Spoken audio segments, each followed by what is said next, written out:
할렐루야. 네. 반갑습니다. 우리 옆에 있는 분들 얼굴 보면서 서로 반갑습니다. 내가 교회 안에서 우리 서로 밝은 얼굴로 서로 환영하고 사랑하고 격려해주는 그런 아름다운 만남들이 계속되면 좋겠습니다. 오늘 하나님 말씀 같이 보도록 하겠습니다. 사무엘상 15장 24절에서 31절의 말씀입니다. 교독하도록 하겠습니다. 제가 먼저 읽겠습니다. 사울이 사무엘에게 이르되 내가 범죄하였나이다. 내가 여호와의 명령과 당신의 말씀을 어긴 것은 내가 백성을 두려워하여 그들의 말을 청종하였음이니이다.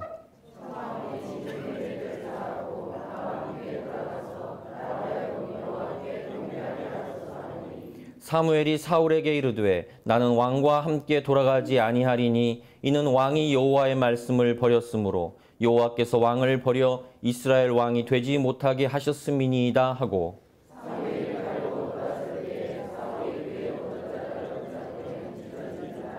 사무엘이 그에게 이르되 여호와께서 오늘 이스라엘 나라를 왕에게서 떼어 왕보다 나은 왕의 이웃에게 주셨나이다.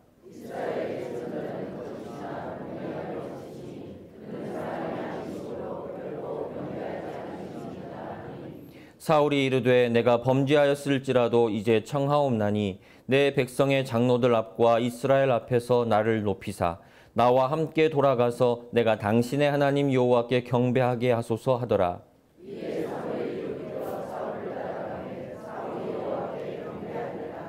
아멘. 오늘은 사무엘상 15장의 말씀을 가지고 종교적인 그러나 비신앙적인 이란 제목으로 하나님 말씀을 생각해 보도록 하겠습니다. 라디오에서 들은 이야기입니다. 한 중학생이 있었는데 좀 굉장히 괴짜였나 봐요. 장난을 많이 치는 친구였나 봅니다.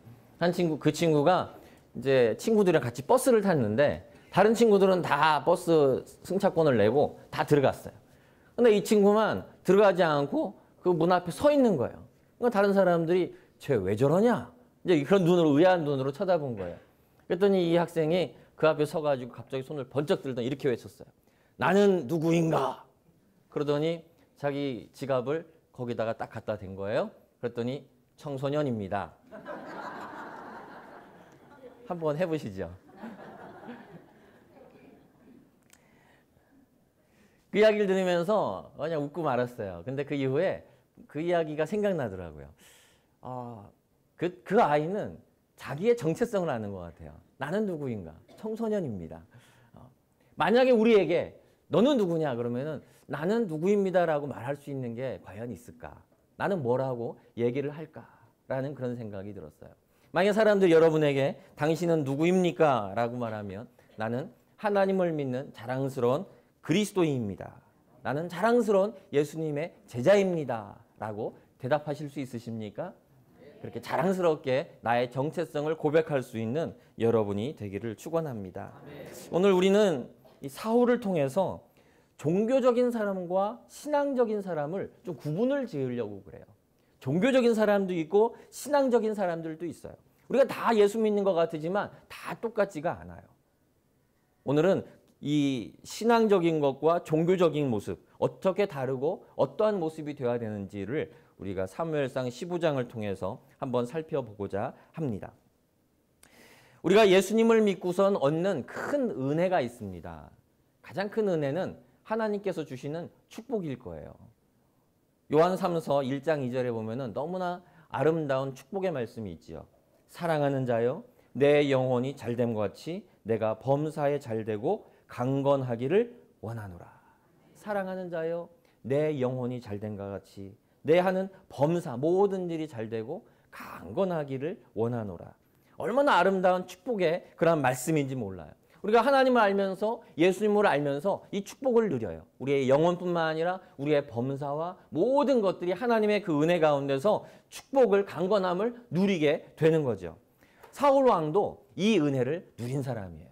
이 은혜를 충만히 누려서 우리가 사울에 대해서 참 많은 비판을 하지만 참 많은 복을 받은 사람이라는 걸 볼 수가 있어요. 우리 사무엘상을 혹시 성경책을 피셨으면은 한번 14장을 한번 보시죠. 14장 47절, 48절을 한번 보겠습니다. 이것을 보면은 사울이 큰 업적과 복을 받았다는 걸 볼 수가 있어요. 14장 47절 사울이 이스라엘 왕위에 오른 후에 사방에 있는 모든 대적 곧 모압과 암몬 자손과 에돔과 소바의 왕들과 블레셋 사람들을 쳤는데 향하는 곳마다 이겼고 용감하게 아말렉 사람들을 치고 이스라엘을 그 약탈하는 자들의 손에서 건졌더라. 사울이 참 큰 은혜 받은 사람이에요. 왕으로서 땅을 넓히고 자기 백성을 보호하는 일에 있어서 하나님께서 은혜를 주셨어요. 곳곳에서 승리를 했고 영토를 넓힐 수가 있었다는 거예요. 15장 오늘 읽은 15장을 보면은 15장 2절에 보면은 동일한 은혜를 주시는 것을 보게 돼요. 2절을 같이 한번 볼까요? 만군의 여호와께서 이같이 말씀하시기를 아말렉이 이스라엘에게 행한 일 곧 애굽에서 나올 때에 길에서 대적한 일로 내가 그들을 벌하노니. 하나님께서 많은 은혜들을 승리를 하게 해주셨는데 여기선 또 어떻게 해주시느냐? 거저먹는 승리를 허락하시는 거예요. 아말렉이 이스라엘과 굉장히 원수를 졌어요. 왜냐하면 이스라엘이 출애굽을 해가지고 약속의 땅에 들어갈 때에 그 가난한 백성들 막 땅을 탈출해가지고 어려움을 당한 그 사람들을 돕지는 못할 망정 따라가면서 계속 약탈을 하고 괴롭힌 사람들이 아말렉이에요. 그래서 원수지간이에요. 원수지간. 성경에서 그 하나님의 전쟁이라는 개념이 있습니다. 그게 뭐냐면은 그냥 보통의 전쟁의 경우에 그 목적이 가가지고 그 사람들의 물건을 가져오는 게 빼앗는 것이 그 목적이에요. 특히 이 중동 지역은 그 풍부한 양식이 없기 때문에 먹는 문제 때문에 남의 것을 뺏어오는 전쟁을 흔하게 벌였어요. 뭐 땅을 넓히는 거 이건 관심이 없어요. 먹는 문제, 이 가축의 문제 이게 가장 중요한 문제였어요. 그러니까 사람은 죽여도 동물은 안 죽여요. 이게 사람들의 목적이었는데 이 신의 전쟁은 하나님의 전쟁은 어떤 게 목적이냐? 원수지간이에요. 그래서 이건 성경에 우리가 흔히 물어요. 왜 성경에서 하나님은 이렇게 잔인하게 동물도 죽이고 여자도 죽이고 자녀들까지 다 죽이라는 아기들까지 죽이라는 그런 명령을 하십니까? 라고 물어요. 근데 그거는 하나님의 명령 이전에 이 당시 이 문화 속에서는요. 원수지간에는 그 보통 전쟁은 물건을 가져오는 게 목적인데 원수지간에는 그게 목적이 아니에요. 가가지고 너하고 나는 서로 양립할 수 없는 원수야. 그러니까 너는 죽어야 돼. 그래서 아주 씨까지 다 말려버리는 게 이 사람들의 원수지간의 명령이었어요. 아시아에도 중화권에도 그런 게 많았죠. 그 반역죄를 저지르면 어떻게 합니까? 구족을 멸하죠. 구족까지 아예 아이들과 집터까지 다 드러내서 거기다가 똥을 거다 부어가지고 집터까지 싹 그냥 없애버리는 그것이 바로 이제 이쪽 중아시아권에서의 그런 방법이었죠. 이런 그런 좀 잔인하게 보이는 그런 방식이 과거에도 있었고 그 당시에도 있었다는 거예요. 그래서 하나님이 이 말씀을 하실 때 이스라엘과 서로 양립할 수 없는 원수들이라는 거예요. 아말렉이. 그래서 하나님께서 명령하시면서 진멸하는데 그냥 거저 먹을 수 있게 승리할 수 있게 해주시겠다는 거예요. 그래가지고 이 사울이 모여라 라고 하니까 이스라엘 사람들이 몇 명이 모였느냐? 21만 명이 모여요. 군인이 21만 명이 가서 전쟁을 하는데 질까요? 이길까요? 21만 명이니까 그냥 숫자만 걸어만 가도 이길 수 있을 거예요. 한 사람씩 밟기만 해도 그냥 이길 거예요. 당연하게 이겼어요. 큰 대승을 거두었고 큰 축복을 거두었어요. 여러분 이런 장면을 보면 참 좋아요.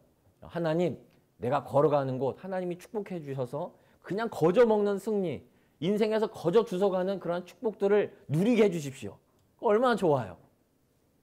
이런 축복을 누릴 수가 있는데 우리가 그렇게만 알고 넘어가면 우리의 신앙은 1차원적이에요. 위험한 신앙에 머물 수 있게 돼요. 왜냐하면 성경을 우리가 15장을 자세히 읽어보면 이 성공이 승리가 아니에요. 우리가 신앙생활하면서요. 성공하고 승리는 달라요. 성공이라 그러면은 우리가 잘 되는 거겠죠. 물질도 많이 벌고 또 취업도 잘 되고 또 사업도 잘 되고 자녀들의 학업도 그냥 애들이 크게 외우지 않아도 그냥 보기만 하면 사진을 찍듯이 그냥 착착착 해가지고서는 시험을 보는데 막 그 장면이 막 떠오르는 거예요. 이거였나? 저희 집 딸내미 이상하게 시험만 보고 오면은 아빠 마지막에 바꿨는데 틀렸어. 왜 꼭 그래요? 왜? 그냥 밀고 가지. 꼭 마지막에 마지막 직전에 이건가 하다 바꾸면은 꼭 틀리잖아요. 꼭 틀려고 와가지고 아빠 마지막 거 바꿨어. 이상하게 중간고사, 기말고사 꼭 와서 그러는 거예요. 뭐든지 형통하면 좋잖아요. 그냥 시험 보려고 했는데 기억도 안 났던 게 갑자기 카메라 탁 떠올라가지고 몇 페이지, 몇째 줄 딱 쓰면 얼마나 좋아요. 형통한 거. 그렇게 되면 좋은데 그건 성공일 거예요. 그냥 학업도 잘 되고 사업도 잘 되고 인간관계도 잘 풀리고 그냥 내 존재하는 것만으로 남편은 여보 너무 사랑스러워. 왜 이렇게 예뻐? 그러면서 그냥 꿈뻑 죽고 형통하면 다 좋겠는데 그건 성공일 거예요. 근데 승리는 달라요. 성공한 사람이 승리한 사람일 수는 있어요. 그러나 모든 성공이 다 승리는 아니에요. 여러분 생각해 보세요. 요셉이 하나님께서 주신 꿈을 가졌어요. 꿈을 가졌는데 그런 꿈을 갖고 나서 무슨 일이 생깁니까? 형제들이 요셉을 미워하죠. 미움받는 사람이 돼요. 그리고 뭐가 돼요? 노예로 팔려가죠. 그리고 뭐가 돼요? 강간 미수노빈 해가지고 젊은 시절을 감옥에서 다 보내게 돼요. 그거는 성공이에요? 승리예요? 성공 아니잖아요. 그러나 뭐예요? 승리한 사람이에요.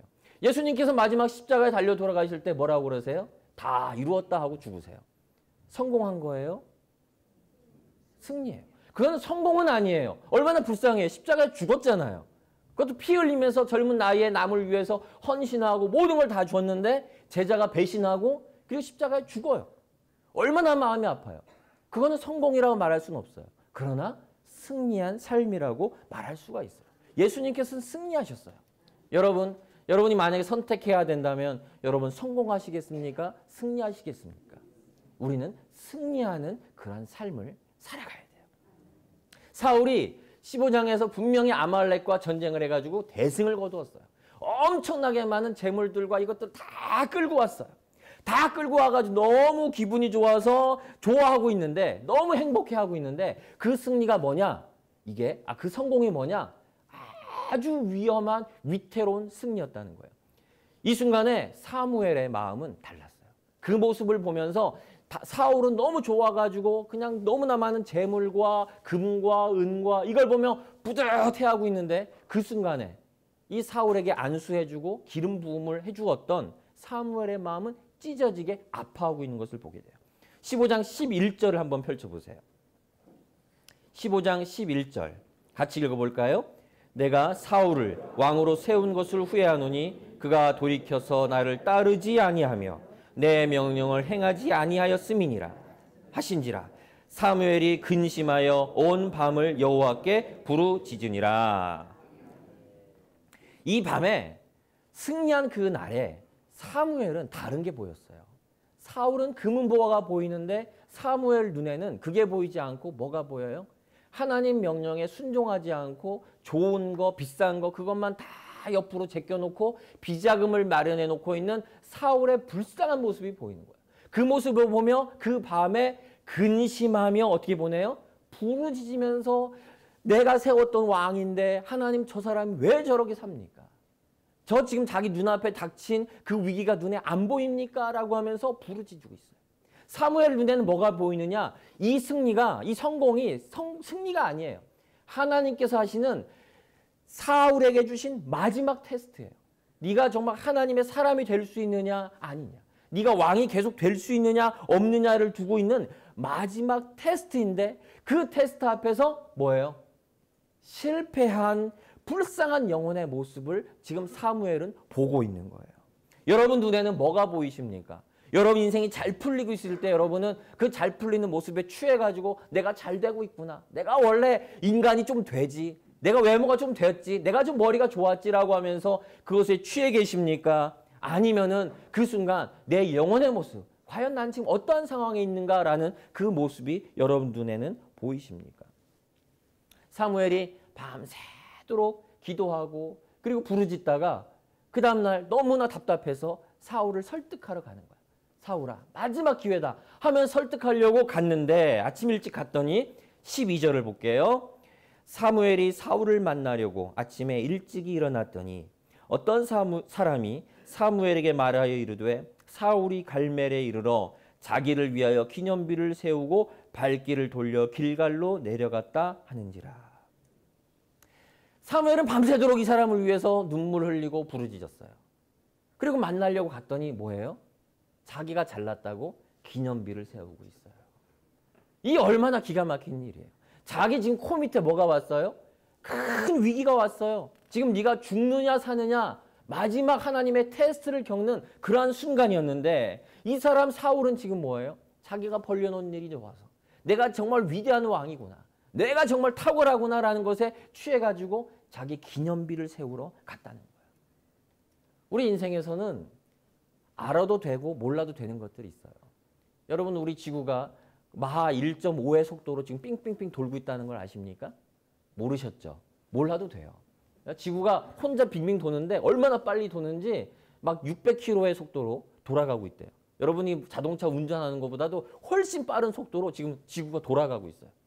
태양과 이 태양계 같이 어울려 있는 이 그 별들이 수금지와 목도 천해명 이 별들이 이게 움직인대요. 이게 막 돌아가는데 얘네들이 얼마나 빨리 돌아가느냐 시속 7만 킬로로 달려간대요. 여러분 시속 7만 킬로예요. 구경한 적도 없는 속도예요. 근데 그런 속도로 우주 속을 달려가고 있대요. 이 우주가 엄청나게 넓은가 봐요. 그렇게 돌아가고 여러분 느껴보셨어요? 알고 계셨어요? 몰라도 돼요. 자크 데리다라는 철학자가 있는데 이 사람이 해체라는 걸 얘기하면서 이거를 포스트 모더니즘을 만들었고 산종이라는 철학을 얘기를 했고 이런 거 몰라도 돼요. 그죠? 몰라도 돼요. 근데 알아야 되는 게 있어요. 내 코 밑에 위기가 왔다는 건 알아야 돼요. 유튜브에 가면은 그 쓰나미가 오는 장면이 이렇게 있는 장면들이 있어요. 근데 그 중에 보면은 그런 장면이 있어요. 사람들이 언덕 위에서 이렇게 해변을 비추고 있었는데 저 멀리서 쓰나미가 막 그 파도가 막 밀려오는 거예요. 그걸 보고선 위에 있던 사람들이 저거 좀 이상하다. 이제 그걸 느끼고 그걸 보고서 밑에 있는 사람들한테 외치는 거예요. 큰 파도가 온다. 빨리 가라고. 빨리 해변에서 나가라고 막 소리를 치는데 해변에 있는 사람들은 그 소리를 듣고 몰라요. 왜 저 사람들이 소리 지르지? 뭐 저 재미난 게 있나? 그렇게 하고 있다가 파도를 휩쓸려가지고 그냥 확 사람들이 휩쓸려가는 그런 장면들이 있는 것을 보게 돼요. 몰라도 되는 거 많아요. 그러나 내 인생 코 밑에 지금 당장 쓰나미, 내 눈에 안 보이지만 내 인생의 쓰나미가, 내 가정의 쓰나미가, 사업의 쓰나미가 덮쳐오고 있다면 그것을 보고 위기가 온다는 것을 알고 준비를 해야 되잖아요. 내 영혼에 위기가 있다면 그것을 알고 예비를 해야 되잖아요. 깨달아야 되잖아요. 사울은 자기 코 밑에 자기가 지금 죽느냐 사느냐 모든 게 결판나는 그런 위기가 왔는데 그 순간에 자기의 기념비를 세우면서 깨닫지를 못하고 있어요. 성공한 게 승리가 아니에요. 사울은 자기 인생에서 큰 전쟁에서 이겼지만 이게 승리한 인생이 아니에요. 여러분 우리 인생에서 모든 게 잘 된다고 그게 잘 되는 게 아니에요. 반대로 모든 게 안 되고 있다고 안 되고 있는 것도 아니에요. 바라기는 여러분 안에 지혜 있는 성도가 되기를 원합니다. 잘 되고 있을 때 여러분 잘 풀리고 있을 때는 이것이 정말 내가 승리하는 인생인가 돌아보는 지혜가 있기를 축원합니다. 그러나 어려운 일을 당한다면 그 속에 하나님의 계획과 섭리가 있는 것을 믿고 그것을 따라가는 깨닫는 그러한 지혜로움이 여러분에게 있기를 소망합니다. 사울이 이렇게 성공은 했지만 그러나 승리하지는 못했어요. 근데 이것을 보면서 저는 이 사울의 인생을 이렇게 큐티를 하면서 쭉 보다가 그런 생각이 들었어요. 사울이 그렇게 믿음 없는 사람은 아닌 것 같다라는 생각을 하게 됐어요. 왜냐하면 곳곳에서 사울이 굉장히 신앙적인 모습들을 참 많이 보여줘요. 오늘 성경을 제가 여러 군데 찾는데 안 보여드렸어요. 왜냐하면은 다들 성경책이 있으시고 우리 일부 예배 나오실 정도면은 그래도 성경을 참 사랑하는 분들이잖아요. 그래서 하나님 말씀 한번 찾아봅시다. 그 마음으로 제가 그동안 참 준비를 했지만 일부 예배는 좀 준비를 하기를 원치 않았어요. 한번 찾아보세요. 10장 10절 한번 보겠습니다. 사무엘상 10장 10절. 사무엘상 10장 10절을 보면은 같이 한번 읽어볼까요? 그들이 산에 이를 때에 선지자의 무리가 그를 영접하고 하나님의 영이 사울에게 크게 임함으로 그가 그들 중에서 예언을 하니. 계속 읽을게요. 전에 사울을 알던 모든 사람들이 사울이 선지자들과 함께 예언함을 보고 서로 이르되 기스의 아들에게 무슨 일이 일어났느냐? 사울도 선지자들 중에 있느냐 하고. 야, 사울은요 예언했던 사람이에요. 여러분 예언하십니까? 사울은 체험적인 사람이에요. 믿음이 없는 사람이 아니에요. 체험이 없는 사람이 아니에요. 이 사람은 지금으로 말하면 성령 체험해가지고 방언도 하고 예언도 하는 그런 사람이었다는 거예요. 그래서 사람들이 야, 저 기스의 아들에게 무슨 일이 나느냐? 어떻게 저렇게 예언자들 가운데서 외치는 사람이 있느냐라고 하면 사람들이 놀라워하는 그런 사람이었어요. 14장을 가볼게요. 14장 33절 한번 펼쳐보시죠. 33절 같이 읽어볼게요. 무리가 사울에게 전하여 이르되 보소서 백성이 고기를 피채 먹어 여호와께 범죄하였나이다. 사울이 이르되 너희가 믿음 없이 행하였도다. 이제 큰 돌을 내게 굴려오라 하고. 사울이 뭐라고 그래요? 믿음이 없구나. 꾸짖고 있어요. 나는 믿음이 있어요. 근데 너희들은 믿음이 없구나라고 그러면서 꾸짖고 있잖아요. 얼마나 믿음이 많길래, 얼마나 보는 눈이 탁월하길래 이렇게 얘기를 하겠어요. 지금 이때는 사울에게 뭐예요? 사울은 믿음 없는 사람이 아니었다는 거예요. 이 사람 눈에 남들이 믿음이 없이 행하는 것이 보이는, 그래서 이 사람이 말을 할 때 종교적 언어가 풍부해요. 여러분 예수 교회 오래 다닌 사람들 그 입에서 얼마나 이 풍부한지 몰라요. 막 기도할 때 전지전능하신 하나님, 우리를 막 기도가 얼마나 풍성한지 몰라요. 하나님의 은혜, 하나님의 축복, 이런 단어들이 막 저절로 풍성하게 나와요. 이런 말들이 입에서 자연스럽게 나온다고 다 승리한 사람이라고요? 아니라는 거예요. 15장 20절 볼게요. 15장 20절 같이 읽어볼까요? 사울이 사무엘에게 이르되 나는 실로 여호와의 목소리를 청종하여 여호와께서 보내신 길로 가서 아말렉 왕 아각을 끌어왔고 아말렉 사람들을 진멸하였으나, 계속 읽을게요. 다만 백성이 그 마땅히 멸한 것 중에서 가장 좋은 것으로 길갈에서 당신의 하나님 여호와께 제사하려고 양과 소를 끌어왔나이다 하는지라. 뭐라고요? 왜 안 죽였다고 그래요? 하나님께 제사 지내려고 그렇게 했다는 거예요. 여러분 생각해 보세요. 저희 성경 구약에서 가장 낭비 많은 제도가 뭐냐면은 제사예요. 여러분 집에 지금도 그 소 이런 거 얼마나 비쌉니까? 염소 아주 비싼 동물이거든요. 근데 이 과거에 수천 년 전에 이 동물이 얼마나 비싸고 아까운 가축이에요. 여러분 집에 자동차 있는 것과 똑같은 가격이 이 동물들의 가격일 거예요. 그런데 이 동물들을 어떻게 합니까? 최소 1년에 한 번씩 바쳐야 돼요. 번제 같은 경우에는 소를 잡아가지고 다 잘라가지고 피를 빼고 내장을 꺼내고 그리고 동물의 각을 떠서 그걸 쌓아놓고 밑에서 불을 떼가지고 다 태우는 거예요. 번제를 드려야 돼요. 아깝잖아요. 그거 그냥 꽂아놓고 빙빙빙 돌리면서 불을 떼가지고서는 중간중간 잘라서 이렇게 먹으면 바베큐잖아요. 그렇게 하지. 그거를 싹 태워요. 얼마나 아깝게. 1년에 한 번씩 각 가정마다. 욥기를 보면 어떻게 해요? 욥기는 자기 자녀들을 위해서 1년 생일 때마다 제사를 드리죠. 축제를 하고 나서는 행여 그 와중에 제사 그 죄를 범했을까 봐 끝나고 나면 또 제사를 드려요. 이런 낭비가 어디 있어요? 예수님이 한 집에 들어가 계시는데 한 죄 많은 여인이 와가지고 예수님 발 앞에 어떻게 해요? 비싼 옥합을 가져와서 깨트려요. 옥합의 가격이 얼마였어요? 보통 노동자가 몇 년 동안 벌어야지 벌 수 있는 그런 비싼 그 향유를 가지고 와서 그걸 깨트려요. 여러분 연봉이 얼마인지 잘 모르겠어요. 근데 뭐 한 1억이라고 높게 잡고 기분 좋게 1억을 잡았면 몇 년이라 하면은 한 2, 3억이 되는 거죠.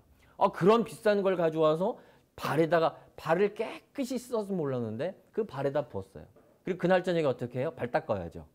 그날 저녁에 사라지는 거예요. 2억이 발 닦아서 사라지는 거예요. 이런 낭비가 어디 있어요? 그걸 보고 가룟 유다가 뭐라고 그래요? 그걸 구제비로 사용하지. 왜 그렇게 낭비하느냐라고 얘기를 하잖아요. 사울도 그런 거예요. 지금 다 그냥 아주 풍부하게 그냥 아주 좋은 아주 살이 그냥 목살과 등심이 아주 그냥 피둥피둥 찐 소를 끌고 왔는데 그걸 죽이려니 아까운 거예요. 삼겹살이 여기에 뭐 저도 많지만 막 그게 상이 있는 그 돼지를 그냥 죽이려니 얼마나 아까워요. 그래서 그것들을 잡아 몰아가지고 왔어요. 그리고 뭐라고 그래요? 이걸로 제사 드리려고 하는데 왜 아깝게 죽이려고 합니까? 라고 하면서 얘기를 하는 것을 보게 돼요. 정말 아까워서 그렇게 얘기를 하는 걸까요? 아깝겠죠. 왜요? 하나님보다 물질이 더 아까운 거예요.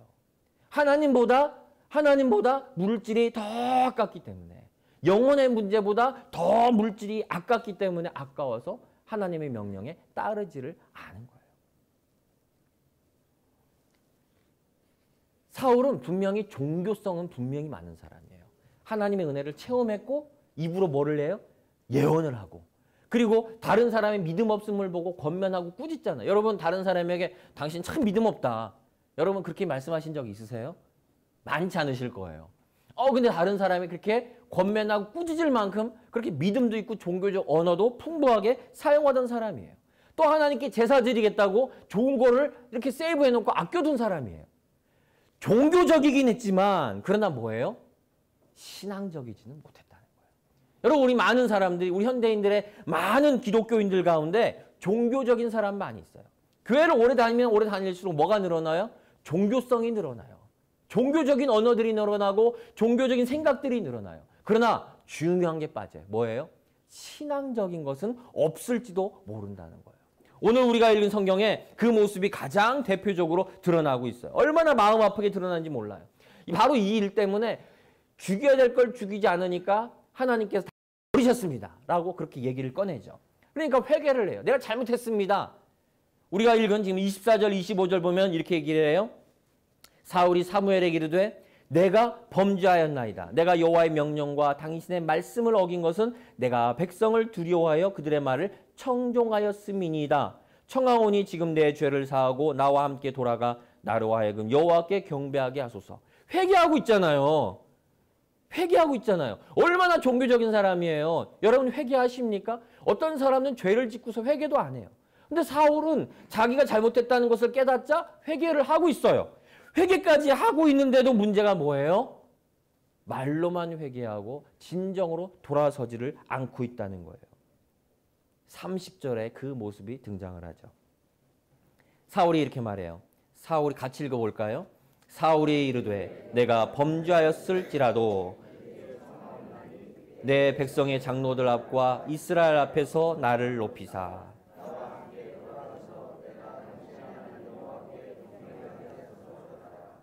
지금 뭐예요?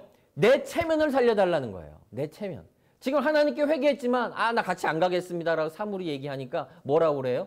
하나님을 더 두려워한다면 사람들이 안 보이고 이 앞에서 사무엘을 붙들고 회개하든지 끝까지 물고 늘어지든지 그래야 될 거예요. 그런데 막상 사무엘이 영적 지도자인 사람이 자기와 같이 안 간다고 그러니까 제일 먼저 눈에 들어오는 게 뭐예요? 장로들이 자기를 볼, 백성들이 자기를 볼 그 시선이 두려운 거예요. 그래서 뭐라고 그래요? 내 체면을 위해서 나와 함께 갑시다 라고 얘기를 하는 거예요. 이게 뭐예요? 종교적이긴 하지만 신앙적이지를 못하다는 거예요. 여러분 우리는요 종교심은 있어야 돼요. 그러나 이 종교성을 넘어가야 돼요. 종교심 가운데 머문다면 우리가 어느 종교를 믿든지 간에 관계가 없어요. 여러분 심지어는 현대인들의 종교 중에 으뜸이 뭔지 아십니까? 현대인들의 가장 으뜸은 프로야구예요. 얼마나 사람들이 그냥 특정 그 팀을 얘기할 수 없지만 LG 뭐 하면서 난리를 치고 그거 가지고 꿈벅 죽는지 몰라요. 여러분 미국 같은 경우에는 뭐 풋볼이나 또는 야구 그거를 위해서 정말 헌금 많이 해요. 얼마나 많이 헌금을 하는지 여러분 야구장에 한번 가면은요. 그 한 번 가는데 그냥 위에서 봐도 10만 원이 넘어가요. 농구를 보러 가면 그 농구장에서 한번 보려고 그러면 그 옆에 그 감독들 옆에 앉는 좌석 그거는 100만 원이 넘어가요. 그런데 그걸 아낌없이 내고요. 그것도 그 1년치 작정 헌금을 다 내요. 그래가지고 1년치 그 1년권을 끊어가지고 그거를 가요. 그거에 꿈벅 죽는 사람들이 많이 있어요. 얼마나 야구를 좋아하고 그러는지 몰라요. 막 진짜 하나님을 믿듯이 그렇게 믿는 사람들이 많이 있어요. 종교성이 많아요. 우리가 종교성이 많아요. 근데 하나님 앞에 나의 그런 종교성이 사울과 같은 모습으로 사울과 같은 모습으로 종교적 언어를 사용하고 예언도 했고 체험도 한 그 수준에 머문다 그러면은 외양만 그렇게 갖추고 있다 그러면 주일날 예배를 잘 드리고 잘 나오고 그냥 헌금 봉사 잘하는 것 같이 보이고 이 모습으로만 있는다 그러면 그건 종교성이 있는 거지만 신앙은 아니라는 거예요. 우리의 신앙은 뭡니까? 진정한 신앙은 하나님 앞에 나를 내놓는 거예요. 번제를 드리듯이 아깝지만 나 자신을 팔다리를 잘라서 하나님 앞에 다 태워버리는 것이 바로 온전한 믿음이라는 거예요.